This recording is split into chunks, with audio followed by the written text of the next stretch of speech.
En 4 momentos principalmente se va a vivir la etapa de la enfermedad y te los voy a explicar de la siguiente manera.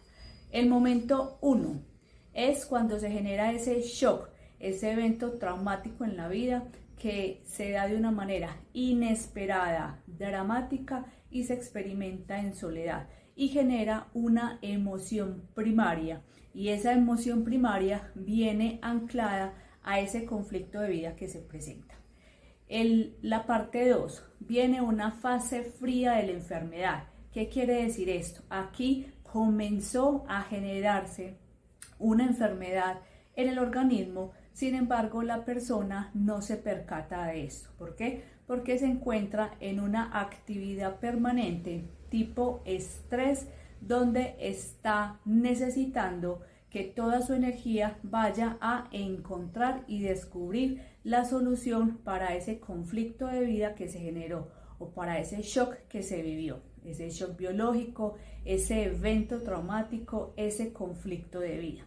Entonces, en esta fase, la parte de la enfermedad se considera como que estuviera en una fase fría, como que la persona no se da cuenta.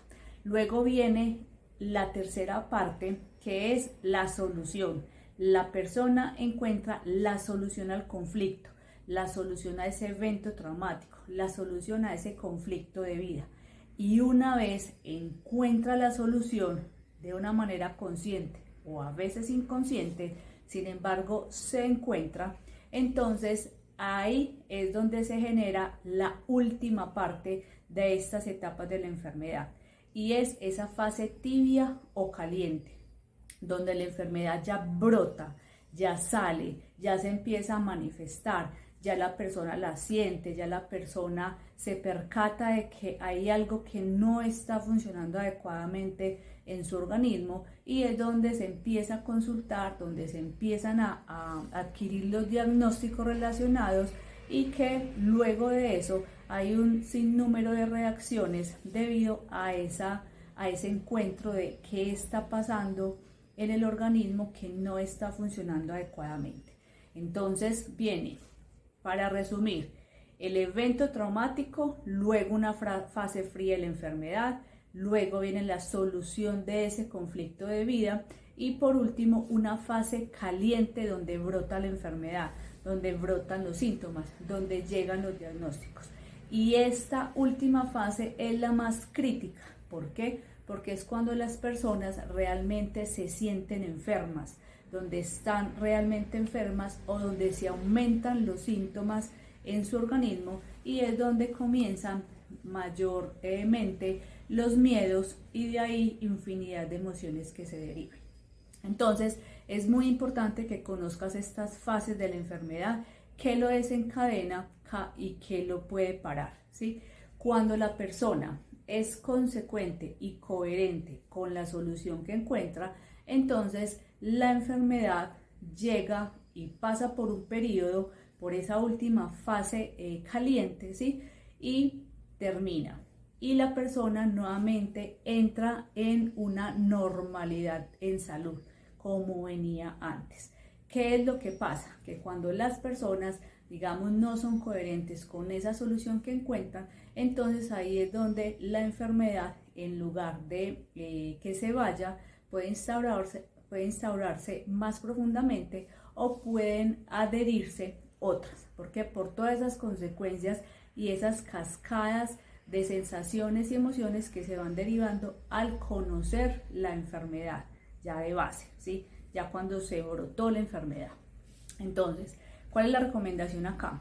Cuando conoces estas etapas de la enfermedad y que las enfermedades pasan como por estos ciclos, es más fácil ver otros puntos de vista para que puedas evolucionar más fácilmente por esa enfermedad o por esas enfermedades que puedes estar pasando.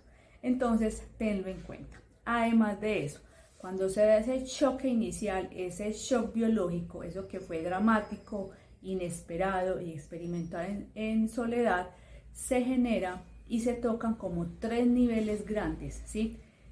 Afecta la parte corporal y o de las células, afecta el cerebro y afecta la psique. tomándola como esa parte más consciente e inconsciente de la persona. Entonces, en estos 3 niveles se afecta a la persona y en estos 3 niveles debe solucionarse absolutamente todo lo relacionado a ese conflicto que llevó a esa enfermedad. Si es así, entonces esos conflictos se resuelven y la enfermedad se resuelve. Si no es así, entonces viene otra cascada y digamos otras ramificaciones de estas etapas de la enfermedad. ¿Para qué es importante también que sepas esto? Para que sepas que cada órgano, digamos, se enferma dependiendo de esa emoción que se sintió en primera instancia con ese shock inicial, con ese evento traumático inicial. Entonces, al descubrir esas sensaciones y esas emociones primarias derivadas de ese evento principal, ahí es cuando se libera como toda esa información que hay y se permite ayudar a la solución y a salir de ese estado de enfermedad. Entonces, esta es la información que quería traerte para ti. Mi nombre es Marcela López y toda esta información es con base en teorías y disciplinas ya muy desarrolladas. Me oriento a medicina psicosomática y con esta información quiero que tú te informes más y que puedas tener otras opciones y otras alternativas que puedan acompañar y mejorar tu estado de salud. Espero me acompañes en otros próximos video express y que si quieres consultar o profundizar un poquito más, pues me des un clic